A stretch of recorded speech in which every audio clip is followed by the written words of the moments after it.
فأعوذ بالله من الشيطان الرجيم. بسم الله الرحمن الرحيم.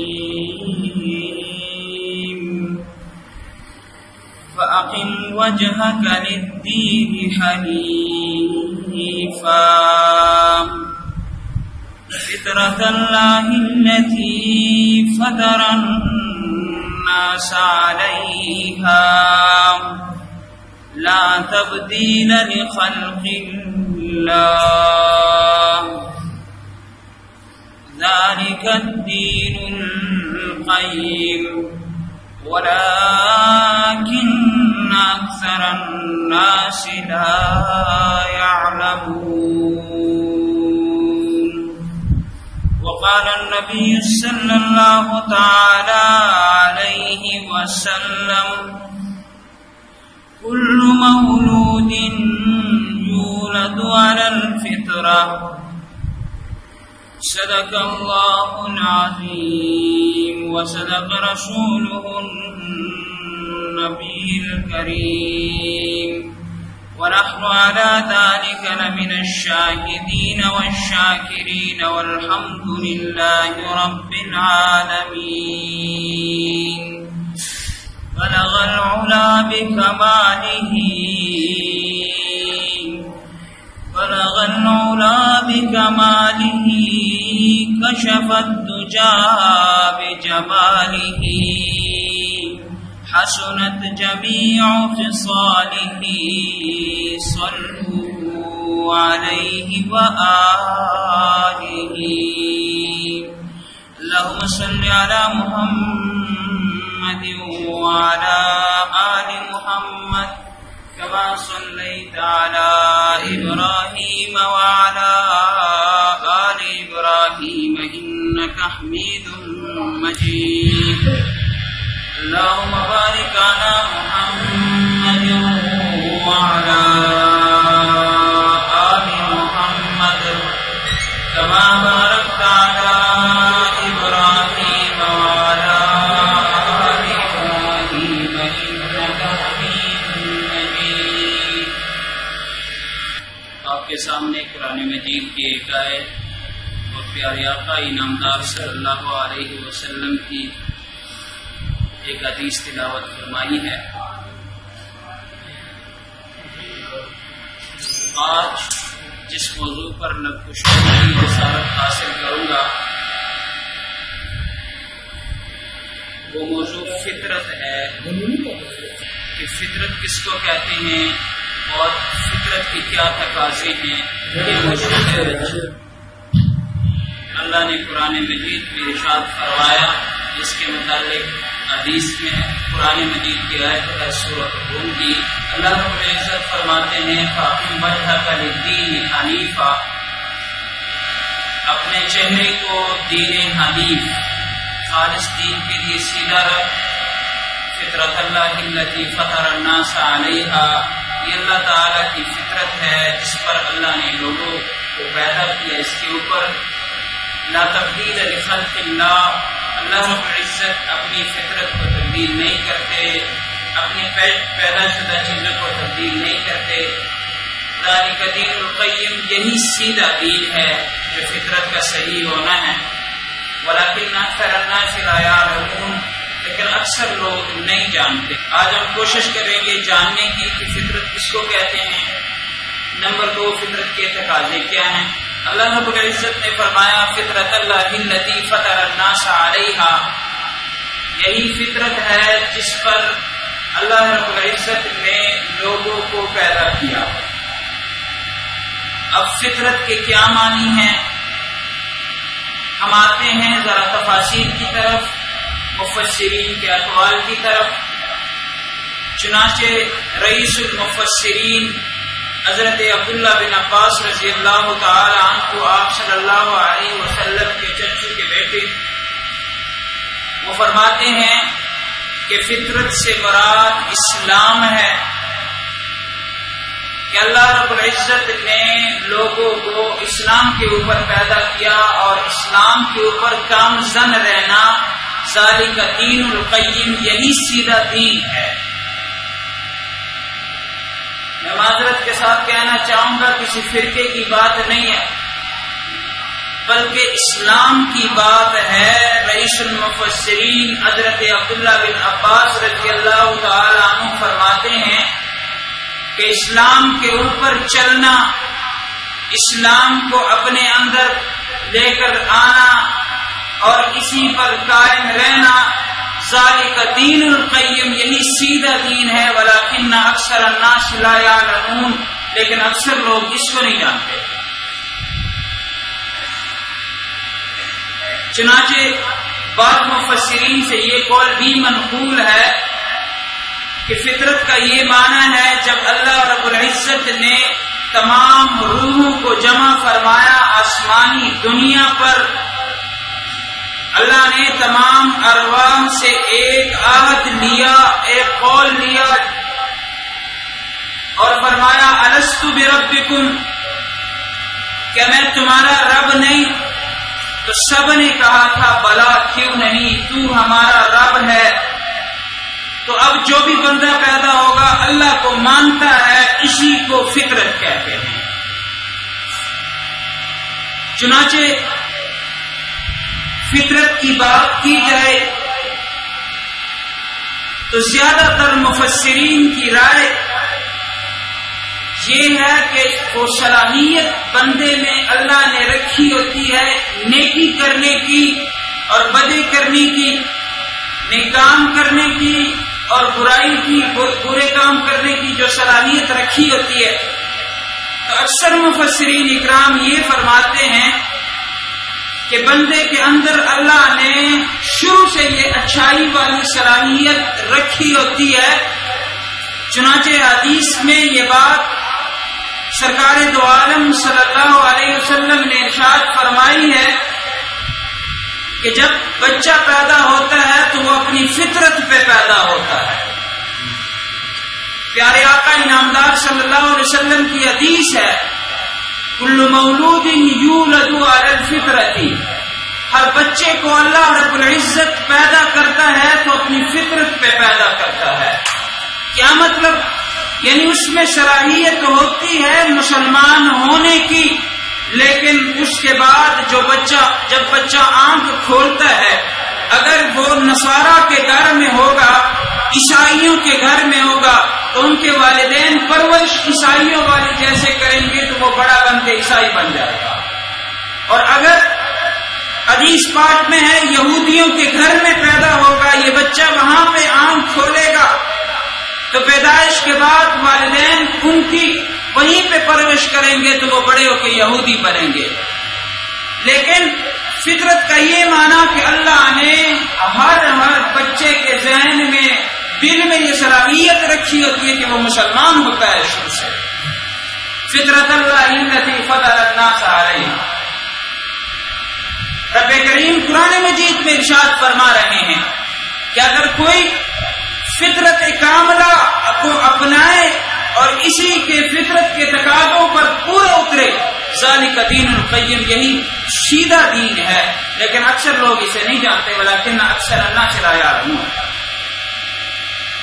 تو میں عرض کر رہا تھا قرآن مجید کے اس آیت میں سب سے پہلے الفاظ فَأَقِمْ وَجْهَكَ لِلدِّينِ حَنِيفًا، اللہ نے قرآن مجید میں وجہ کا لفظ استعمال کیا کہ اپنے چہرے کو سیدھا رکھ دین حنیف کے لیے۔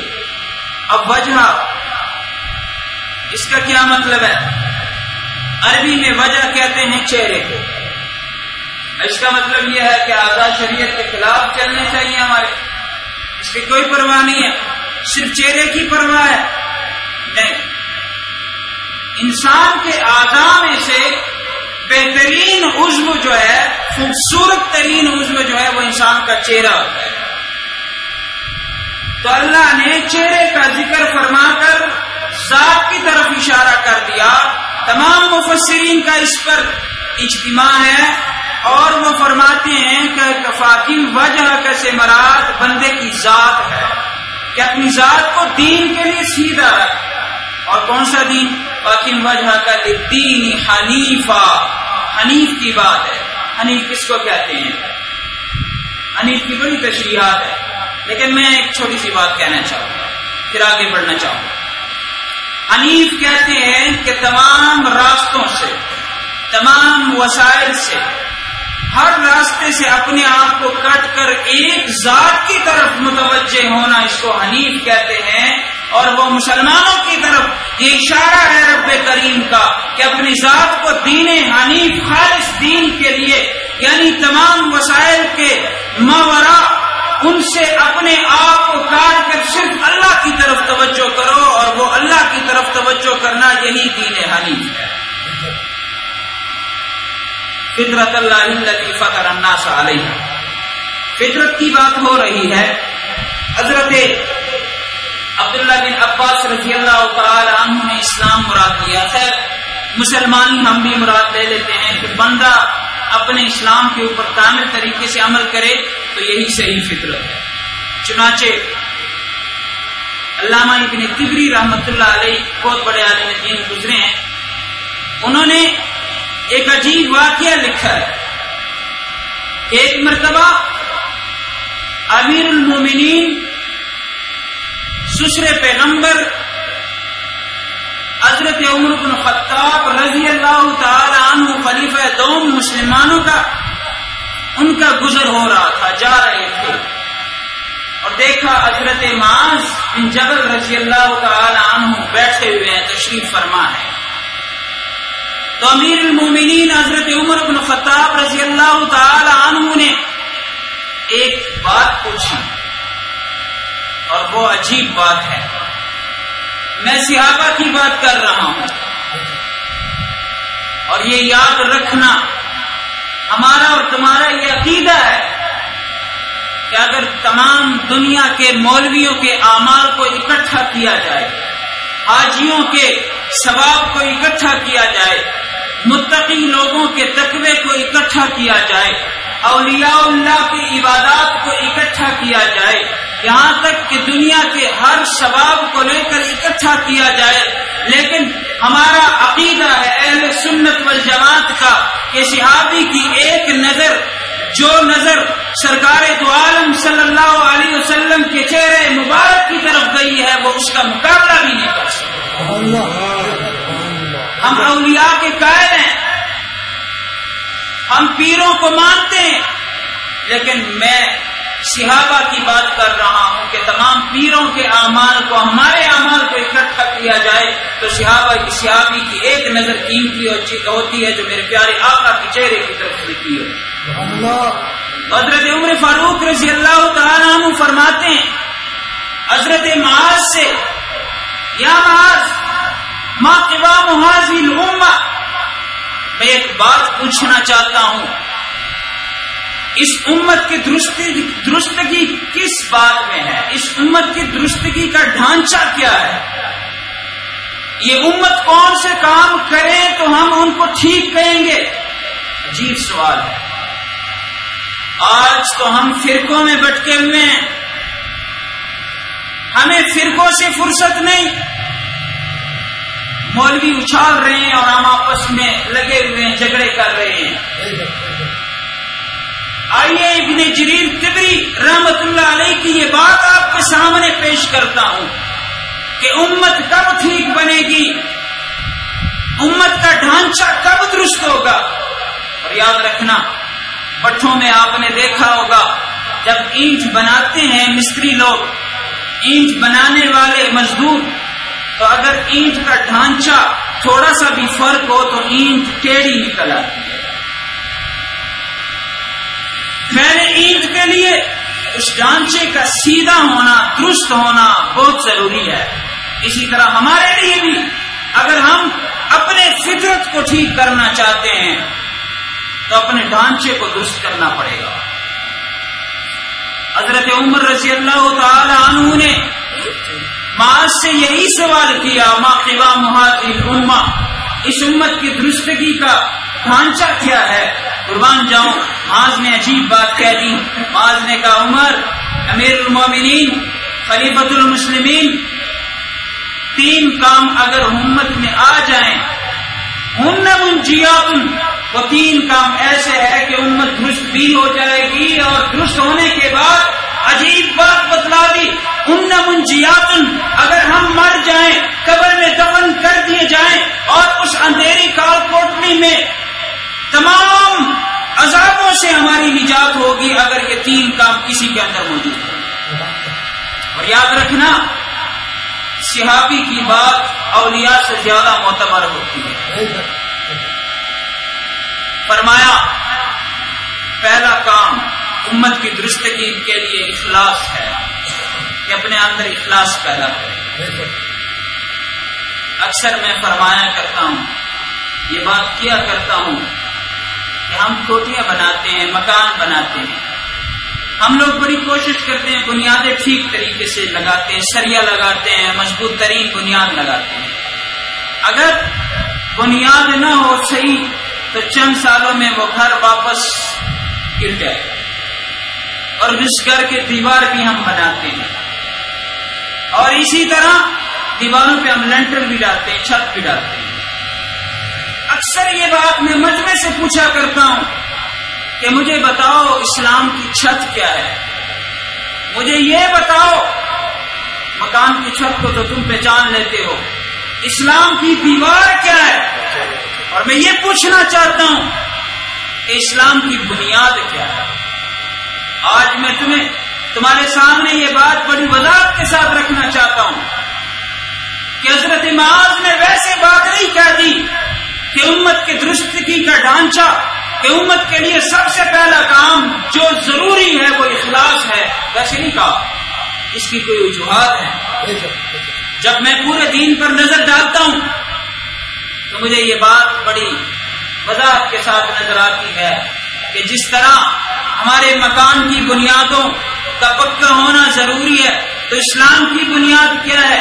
اسلام کی بنیاد اخلاص ہے۔ اللہ الدین الخالص، اللہ کے لیے خالص دین، ذالک دین القیم، یہی سیدھا دین ہے۔ اخلاص اسلام کی بنیاد ہے۔ مکان کے لیے دیوار کا ہونا ضروری ہے، تو ہمارے لیے دیوار کیا ہے؟ مسلمانوں کے لیے ہمارے لیے دیوار اخلاق حسنہ ہے۔ اخلاق حسنہ، بہترین اخلاق۔ جس بندے کے اخلاق اچھے ہوں گے کبھی بھی اس کو کوئی تھپڑ نہیں مارے گا، کبھی بھی بری بات معاشرے میں کوئی اس کو نہیں کہے گا۔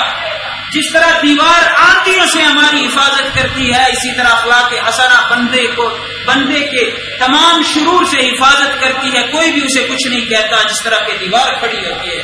اور اسلام کی دیوار اخلاق حسنہ ہے۔ اور تیسری چیز، اسلام مکان کا چھت ہونا ضروری ہے۔ چھت نہ ہو تو بارش آ جاتی ہے، بارش بھی آتی ہے، گرمی میں گرمی سے، سردی میں سردی سے بندہ مر جاتا ہے۔ تو اسی طرح اسلام کے لیے چھت کا ہونا بھی ضروری ہے، اور مسلمانوں کا چھت اخلاق حسنہ ہے۔ مسلمانوں کا چھت اعمال حسنہ، اچھے اعمال ہے۔ چنانچہ ایک مرتبہ مسجد نبوی میں صحابہ سوئے ہوئے آرام فرما رہے تھے، رسول اللہ صلی اللہ علیہ وسلم آئے، تم یا بلال اٹھو، تمام صحابہ کو جگا دیا۔ یا رسول اللہ صلی اللہ علیہ وسلم، اندھیری رات، آدھی رات کیوں جگایا؟ خیریت تو ہے۔ بلال کو بھیجا، امہات المومنین کے دروازوں پہ جاؤ اور امہات المومنین کے دروازوں پر کھٹکھٹاؤ اور تمام میری بیویوں کو جگا دو، نماز پڑھے، اور تم لوگ بھی نماز پڑھنا شروع کر دو، جلدی کرو۔ یا رسول اللہ صلی اللہ علیہ وسلم، اس سے پہلے تو کبھی بھی ایسا نہیں ہوا، آپ نے ہمیں نہیں جگایا، کیا وجہ ہے آج؟ فرمایا آسمان سے ایسی مصیبتیں آ رہی ہیں، جب میں نے دیکھا اس کے روکنے کا کوئی طریقہ نہیں سوائے اس کے کہ ہم آ کر نیت باندھیں اور رب کے سامنے اپنی جبی کو جھکا لے اور نوافل ادا کرے، تہجد ادا کرے۔ تو یہ ہمارے لیے چھت ہے۔ کوئی 2 رکعت نماز پڑھتا ہے پریشانیوں میں، رب سے دعا کرتا ہے، یہ ہمارے لیے چھت ہو جاتا ہے۔ مسلمانوں کے لیے اچھے اعمال کرنا یہ چھت کے معنی ہے۔ تو میں عرض کر رہا تھا، معاذ نے کہا، حضرت عمر نے سوال کیا، ما قوام هذه الامہ، امت کی درستگی کا ڈھانچہ کیا ہے؟ تو حضرت معاذ نے فرمایا 3 کام کرنے ضروری ہیں امت کے لیے۔ ایک کام اخلاص، اور یاد رکھنا اخلاص ہماری مسلمانوں کی بنیاد ہے، بنیاد۔ جو بھی قدم کسی کے ساتھ معاشرے میں اٹھانا ہے اخلاص کے ساتھ اٹھانا ہے، اور اگر اخلاص نہیں ہوگی، میں تو کہتا ہوں اخلاص کی پاور یہ ہے کہ کوئی بندہ اخلاص کے ساتھ ایک نیکی کر جائے تو رب کریم 700 گنا تک پہنچا دیتا ہے، اور اگر اس میں تھوڑی سی بھی ریا آ جائے تو کسی کام کی نہیں ہونے کی۔ دوسرا کام حضرت معاذ رضی اللہ تعالیٰ عنہ نے فرمایا، حضرت معاذ رضی اللہ تعالیٰ عنہ نے فرمایا دوسرا کام جو امت کی درستگی کے لیے ہے وہ نماز ہے۔ امت نماز پڑھے گی تو کام درست ہوگا۔ حضرت عمر رضی اللہ تعالیٰ عنہ نے اپنی فوج کو بھیجا صحابہ اکرام کو لڑائی کے لیے، جواب آیا فتح نہیں ہو رہی، ایران کی لڑائی کے لیے جواب آیا کہ فتح نہیں ہو رہی، تو حضرت عمر رضی اللہ تعالیٰ عنہ نے خط بھیج دیا کہ اور تو فوج نہیں ہے کہ میں فوج بھجوا دوں، اور اسلحہ بھی نہیں ہے کہ میں اسلحہ بھجوا دوں، لیکن اتنی بات ہے کہ تم سے کوئی نیک عمل تو نہیں رہ گیا، ذرا سنتوں کا خیال رکھیں آپ لوگ۔ تو انہوں نے سوچا آگے پیچھے، نماز کی بڑی تاکید فرمایا کرتے تھے حضرت عمر، سب سے پہلے نماز مومن کا اسلحہ، تو اس کے بعد فرمایا کہ کوئی کام تو تم سے نہیں رہ گیا ایسا کوئی، تو انہوں نے سوچا کہ نماز بھی ہم پڑھتے ہیں، شروع سے پھر سوچا، آج کل تو یہی خامی ہے نا، کوئی دوسرے کو کہے کہ آپ کی نماز ٹھیک نہیں ہوگی تو وہ کہیں گے سب تو بڑا میں مسلمان ہوں، تم کون ہے سمجھانا ہے، سمجھ گئے؟ بڑوں کی بات پہ غور کیا کرتے ہیں، اہل ہنر اہل علم کی بات پہ غور کرنے کے لیے کرنا شرط ہے۔ حضرت عمر نے جب یہ فرمایا صحابہ اکرام نے سوچا تو انہوں نے کہا ہاں مسواک کرنی ہم سے رہ گئی، مسواک ہم نے نہیں کی۔ چنانچہ کفار کا جاسوس آیا دیکھنے کے لیے کہ مسلمان کیا تیاریاں کر رہے، اور وہ بیٹھے نماز کے لیے وضو کرنے لگے، مسواک کرنے لگے، تو انہوں نے جب دیکھا تو جاسوسوں نے آپس میں کہا کہ اللہ اکبر، ایسا کام بڑا خراب ہو گیا، دانت تیز کر رہے ہیں کاٹن واسطے، ایسا ہم کھا جان کے۔ جب پیچھے گئے نا تو لوگوں کو کہا کہ بھاگو بھاگو، اب مسلمانوں کو اتنا غصہ آیا ہوا دانت تیز کرنے، وہ زندہ میں کھا جائیں گے۔ چنانچہ اللہ نے ایک سنت کی وجہ سے انہیں فتح عطا فرمایا۔ تو حضرت عمر رضی اللہ تعالیٰ عنہ نماز کی بڑی تاکید فرمایا، اور امت کی درستگی کا ڈھانچہ بھی بتایا کرتے تھے کہ دوسرا کام امت میں یہ ہونا چاہیے، اخلاص کے بعد نماز پڑھنی چاہیے، اور کفر اور مسلمانی کے درمیان بھی نماز کا فرق، بندے کو نماز پڑھنا چاہیے۔ اللہ رب العزت ہمیں 5 وقت نماز ادا کرنے کی توفیق عنایت فرمائے۔ اور تیسرا کام حضرت معاذ رضی اللہ تعالیٰ عنہ نے فرمایا کہ اس امت کی درستگی کے ڈھانچے کے لیے تیسرے کام جو سب سے ضروری ہے وہ اطاعت رسول ہے۔ وہ کیا ہے؟ بولیں ذرا، اطاعت رسول ہے۔ اطاعت رسول کس کو کہتے ہیں میں تفصیل میں نہیں جانا چاہتا، لیکن ایک بات اللہ رب العزت فرماتے ہیں جو مجھے خوش کرنا چاہتا ہے تو وہ رسول اللہ صلی اللہ علیہ وسلم کی اطاعت کرے، رسول اللہ صلی اللہ علیہ وسلم کی فرمانبرداری کرے، تو آپ صلی اللہ علیہ وسلم کی میلاد کو مانے۔ الفاظ ذکر کس کو مانے؟ آپ صلی اللہ علیہ وسلم کی میلاد کو مانے۔ بولیں آپ میلاد نہیں مانتے، کس کو مانے؟ میلاد کو مانے۔ اور میلاد کی بھی 2 قسمیں ہیں، ذرا غور کرنا، 2 قسمیں ہیں، ایک ہے میلاد جسمانی اور ایک ہے روحانی۔ جسمانی میلاد اس کو کہتے ہیں آپ صلی اللہ علیہ وسلم 9 ربیع الاول یا 12 ربیع الاول کو پیدا ہوئے ہیں، سوار کے دن صبح کے ٹائم پیدا ہوئے، اس کو جسمانی میلاد کہتے ہیں۔ یہ ہمارے بس میں نہیں ہے، کسی باپ کے بس میں یہ بات نہیں ہے کہ بچے کو 12 ربیع الاول پیدا کرے، کسی کی بس میں ہے بات؟ سوار کے دن پیدا کرنا ہماری بس کی بات ہے؟ صبح کے ٹائم اپنے اولاد کو پیدا کرنا ہماری بس کی بات ہے؟ نہیں۔ ہاں ایک ہے روحانی میلاد، اور ہم اسی کے قائل ہیں۔ 63 سالہ زندگی میں دیکھا جائے اور 23 سالہ نبوت کی زندگی میں دیکھا جائے اور قرآن مجید کی اس آیت کو دیکھا جائے، لقد کان لکم فی رسول اللہ اسوۃ حسنہ، کہ آپ صلی اللہ علیہ وسلم کی روحانی میلاد کیا ہے، عادات کیا ہیں، صفات کیا ہے، اخلاق کیا ہے، اقوال کیا ہے، آپ صلی اللہ علیہ وسلم کا چہرہ مبارک کیسے تھا، اور آپ صلی اللہ علیہ وسلم کا چلن کیسے تھا، گفتار کیسی تھی۔ اگر ان چیزوں کو مسلمان اپنائے گا تو پھر جا کر کامیاب ہوگا، اور اسی کو اطاعت رسول کہتے ہیں۔ میں تفصیل میں نہیں جانا چاہتا۔ حضرت معاذ رضی اللہ تعالی عنہ نے جواب دیا کہ امت کا ڈھانچہ 3 چیزوں پر قائم ہے، لہذا آج سیکھ کے جانا یہ کوئی فرقے کی بات نہیں ہے، مسلمانی کی بات ہے، یہ قرآن کی بات ہے، یہ صحابہ کی بات ہے۔ آج مولوی تمہیں فرقوں کی طرف دھکیل رہے ہیں اور میں کوشش کر رہا ہوں نکالنے کی، چاہے مجھے کچھ بھی کہے کوئی۔ تو امت کی ڈھانچہ یہی ہے، اخلاص، نماز، اطاعت رسول۔ اور اگر یہ 3 چیزیں کسی بندے میں آ جائیں تو قرآن مجید کی اس آیت کا مصداق بن جائے گا، فطرت اللہ التی فطر الناس علیہا ذالک دین القیم، یہی سیدھا دین ہے، یہی اس کی فطرت ہے، یہی اس کی اصلیت ہے۔ حضرت شاہ ولی اللہ رحمت اللہ علیہ حجت البالغہ میں فرماتے ہیں کہ 4 چیزیں ایسی ہیں، 4 چیزیں کہ پورے پہلے والی امتوں میں بھی پائی جاتی ہیں، ہماری امت میں بھی پائی جاتی ہیں۔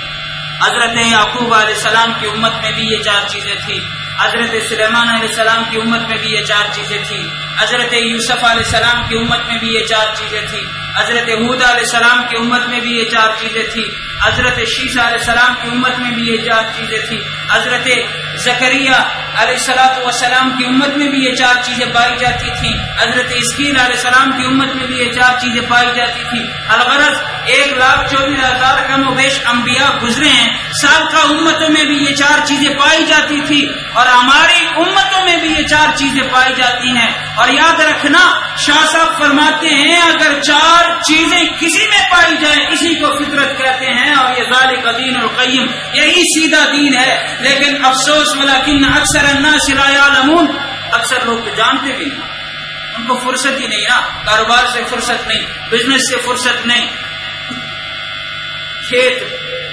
کسانوں کو کھیتی باڑی سے فرصت نہیں۔ یہ 4 چیزیں کون سی ہیں؟ آئے آج میں بتا دوں۔ بعض لوگ کہتے ہیں یہ مولوی آ کے تقریر کر کے ٹر جاتے ہیں، تقریر کرنی اتنی آسان نہیں ہوتی، میری بات سمجھ گئے؟ وہ ایک چودھری صاحب تھا، الیکشن میں کھڑا ہو گیا، تو اس نے سوچا کہ ابھی تقریر بھی سیکھنی ہے، لوگوں کو سمجھانا ہے، تو کسی نے کہا کہ جاؤ وہ گوبھیوں کے جو ادھر آپ کے جو کھیت وغیرہ ہیں، گوبھیوں کے پاس جا کے تقریر کر، آپ کو رٹ لگا لے، آپ کو ذرا تجربہ ہو جائے گا، پھر مجمع کے سامنے آ کے بیان کر لو۔ تو اس نے بڑے جا کے گوبھیوں میں تقریریں سیکھی، واپس آیا، اسٹیج پہ جب کھڑا ہوا تو اس نے جب دیکھا اتنے چہرے بیٹھے ہوئے تھے، اتنے لوگ بیٹھے ہوئے تھے، تو اس نے تقریر شروع کی تو وہ پسینے چھوٹ گئے اس کے، تو اس نے کہا گوبھی گوبھی اندھی تے بندے بندے اندھے۔ میری بات سمجھ گئے؟ گوبھی گوبھی اندھی تے بندے بندے اندھے۔ تو میں عرض کر رہا ہوں یہ 4 چیزیں اگلے جمعے تک میں ٹائم دے دیتا ہوں، پورے فتح پور میں آپ کو کوئی مولوی بھی نہیں بتائے، لیکن میں جو بتا رہا ہوں میری بات کی قدر کرے۔ تو میں عرض کر رہا ہوں شاہ صاحب فرماتے ہیں 4 چیزیں ایسی ہیں اگر کوئی بندہ اس کو اپنا لے تو انشاءاللہ العظیم اس کی فطرت کامل یہی ہوگی اور یہی صحیح اسلام ہوگا۔ نمبر 1 طہارت۔ طہارت کی 2 قسمیں ہیں، ایک طہارت ظاہری طہارت ہوتی ہے، الحمدللہ سارے استری کپڑے پہنتے ہیں، اچھے کپڑے پہنتے ہیں، ایک ہے طہارت باطنی۔ طہارت باطنی حسد، بغض، کینہ، لالچ، ان چیزوں سے اپنے آپ کو بچانا۔ تو ایک تو ہے طہارت اپنے اندر لے، دوسرا اخبات۔ اخبات کہتے ہیں عاجزی کو، اپنے اندر عاجزی لا، رب کا مقام ہو تیرے دل میں، اللہ رب العزت کی بندگی ہو تیرے دل میں، بس تکبر نہیں کرنا، اسی کو اخبات کہتے ہیں۔ اور تیسری چیز سماحت ہے۔ سماحت کا معنی ہے خود غرضی نہیں ہونی چاہیے، بندے میں حرص نہیں ہونی چاہیے۔ آج کل خودغرضی بہت زیادہ ہے. پیسے کو دیکھ کر چودھری کے ساتھ بیٹھتے ہیں اٹھتے ہیں، ملک صاحب کے ساتھ اٹھتے بیٹھتے ہیں، جو غریب ہے ان کو کوئی سلام ہی نہیں کرتا. بندے کی قدر بھی چلی گئی ہے، صرف پیسے کی قدر آ گئی. نہیں، یہ نہیں ہونا چاہیے، خود غرضی نہیں ہونی چاہیے. اور چوتھی چیز عدالت، بندے میں انصاف ہونا چاہیے. اور یہ 4 چیزیں یاد رکھنا، کسی بندے کے اندر آ جائیں تو اس کا فطرت کامل ہو جاتا ہے. اور یہی آیت سے یہی مراد ہے، فطرت اللہ التی فطر الناس علیہ. خیر میں تفصیل میں نہیں جانا چاہتا. شاہ صاحب فرماتے ہیں کہ فطرت کے لیے 3 چیزیں مانع ہوتی ہیں. اگر ہم کوشش کریں، مسلمان لوگ معاشرے میں رہتے ہیں، اسلام پہ چلنے کی، تو 3 رکاوٹیں آتی ہیں. فطرت کو نہیں اجازت ملتی، طبیعت کو اجازت نہیں ملتی اسلام کے اوپر چلنے کی. وہ 3 رکاوٹیں اپنے اندر سے ہٹا لو. حجت اللہ البالغہ میں سید شاہ ولی اللہ رحمۃ اللہ علیہ بہت بڑے عالم دین گزرے ہیں، سادات میں سے ہیں، امام الاولیاء ہیں. بلکہ فرماتے ہیں کہ 3 چیزیں مسلمان کے لیے رکاوٹ بنتی ہے. ان میں سے سب سے پہلی چیز حجاب طبع ہے. طبیعت مانے ہوتی ہے، دنیا کے پیچھے بھاگتے ہیں، اسلام سے بندے کو یہ دنیا روک لیتی ہے. اور آج کل یہی ہم دیکھتے ہیں، صبح شام دوڑ لگایا ہوتا ہے دنیا کے اوپر، دنیا کے پیچھے، بزنس کے پیچھے، کاروبار کے پیچھے، کھیتی باڑی کے پیچھے. ہم سے نماز تک رہ گئی ہے، روزے تک رہ گئے، زکات دینی بھول گئے ہم. تو سب سے پہلی چیز اسلام میں مسلمانوں کے لیے جو مانے ہوتی ہے وہ حجاب طبع ہوتی ہے کہ بندے کی طبیعت دنیا میں اتنی مشغول ہو جاتی ہے کہ آخرت کو بھول جاتے ہیں. اگر کوئی بندہ حجاب طبع سے بچ جائے، اس رکاوٹ سے بچ جائے، آخرت بھی ان کو یاد ہو، آخرت بھی یاد ہو، تو کہتے ہیں دوسرا معنی حجاب رسم ہے. رسم و بدعات میں آ کر ہم بڑے دین و اسلام کو بھول جاتے ہیں، اسلام سے ہٹ جاتے ہیں. میں آپ کو ایک بات کہتا ہوں، ہم کل شریف کرتے ہیں. جب کوئی فوت ہوتا ہے ہم خیرات کرتے ہیں، کل شریف، ختم شریف کرتے ہیں. ٹھیک ہے، کرنا چاہیے، ہم اس کے منکر نہیں، یہ ثواب تو ہے نا. لیکن اگر ایک ہوتا ہے صدقہ جاریہ، ایک ہوتا ہے ویسے صدقہ. کل شریف ایک دن آپ نے کر لیا، 5 لاکھ روپے لگ گئے، میں یوں سمجھوں گا، میرے جال میں کر لیا، ٹھیک ہے، پورے پاکستان کے لوگ آ گئے، 5، 10، 20 لاکھ روپے خرچ ہو گئے، اسی دن کا ثواب ہے ختم. ٹھیک ہے، اسی دن کا ثواب ہے ختم. اور اگر یہی 5 لاکھ روپے لے کر مسجد میں لگا دیا جائے، صدقہ جاریہ بن جائے، مدرسے میں لگا دیا جائے، صدقہ جاریہ بن جائے، غریب مساکین کے لیے کوئی چیز خرید کر دے دیا جائے، جو جب تک یہ چیزیں موجود ہوں گی اس وقت تک ان مردوں کو ثواب ملتا رہے گا. کوئی چودھری یہ پسند نہیں کرتا، کوئی بھی پسند نہیں کرتا. اگر ہم کہیں کہ چھوڑو 40ویں کو، کیا بدعات میں لگے ہوئے، کیا رسومات میں لگے ہوئے، 40ویں میں 10ویں میں جو پیسے خرچ ہوتے ہیں وہ اٹھا کے مسجد میں لگا دو، تاکہ آپ کے ابو کے لیے، آپ کے بھائی کے لیے، آپ کے بیٹے کے لیے جب تک مسجد رہے گی اس وقت تک، جب تک یہ اللہ کا گھر رہے گا اس وقت تک یہ ثواب ان کو پہنچتا رہے گا. لیکن وہ ماننے کے لیے تیار ہی نہیں. یہی کہتے ہیں حجاب رسم، اسی کو کہتے ہیں حجاب رسم. شاہ صاحب فرماتے ہیں حجت اللہ البالغہ میں کہ اسلام سے مانے رکاوٹیں، دوسری رکاوٹ یہ پیش آتی ہے حجاب رسم. رسم بدعات، یہ رسومات ہمیں دین سے پھیر دیتی ہیں. اور اگر کوئی بندہ ان رسومات سے بھی نکل جائے، ٹھیک ہے، دنیا میں آخرت کو بھی یاد رکھے، رسومات سے بھی نکل جائے. اور تیسری چیز ہے حجاب سوء معرفت. حجاب سوء معرفت، اللہ کے پہچاننے کا جو صحیح طریقہ ہے وہ بھول جاتے ہیں. مثلا عیسائیوں کے پاس آؤ، وہ کہتے ہیں ہم اللہ کو مانتے ہیں لیکن عیسیٰ علیہ السلام بھی تو اللہ کے بیٹے ہیں نا، ان کی وساطت سے ہم مانتے ہیں.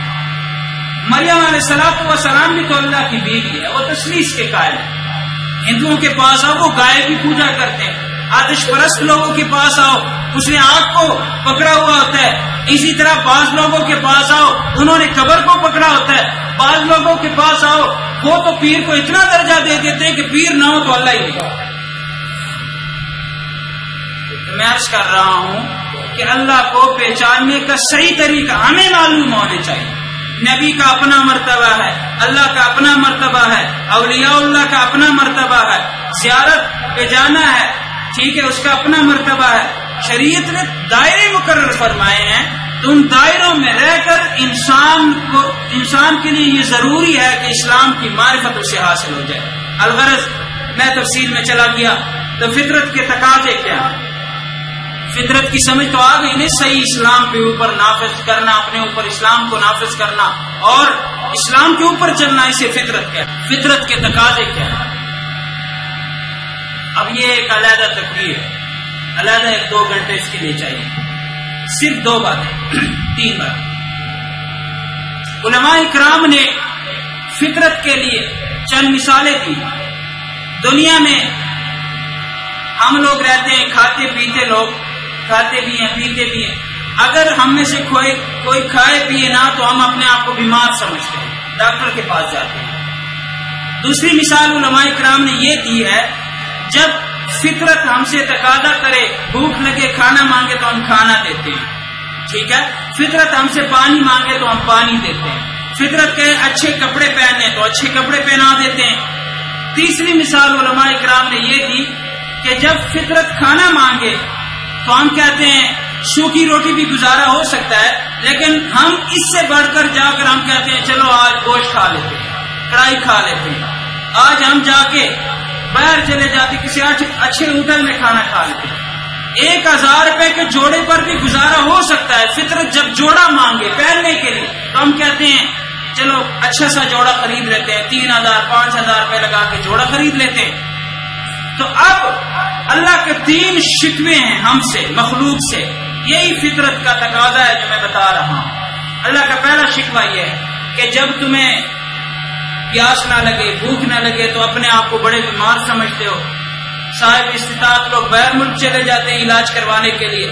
تو اللہ کا شکوہ یہ ہے کہ اے میرے بندو، جب تمہارا جی نہیں چاہتا نماز پڑھنے کے لیے اور مسجد کی طرف آنے کی طرف تمہارا جی نہیں چاہتا، قرآن پڑھنے کو جی نہیں چاہتا، تم نے کبھی یہ سوچا ہے کہ کسی عالم کے پاس میں جاؤں پوچھوں کہ مولوی صاحب میرا جی نہیں کرتا نماز پڑھنے کی، اس کی کیا وجہ ہے، کوئی علاج بتاؤ.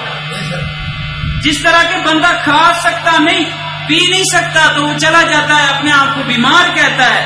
تو اللہ کو یہی شکوہ ہے کہ ادھر تو تم بیماری اپنے آپ کو کہتے ہو، پوری دنیا میں پھرتے ہو علاج کروانے کے لیے، اور جب تمہارا جی نہیں چاہتا دین کی طرف آنے کے لیے تو کبھی تم نے یہ سوچا کہ کسی اللہ والے کے پاس ہم چلے جائیں، کسی عالم دین کے پاس چلے جائیں کہ ہمیں یہ پرابلم ہو رہی ہے، قرآن پڑھنے کو جی نہیں چاہ رہا، نماز پڑھنے کو جی نہیں چاہ رہا. یہی شکوہ اللہ کا.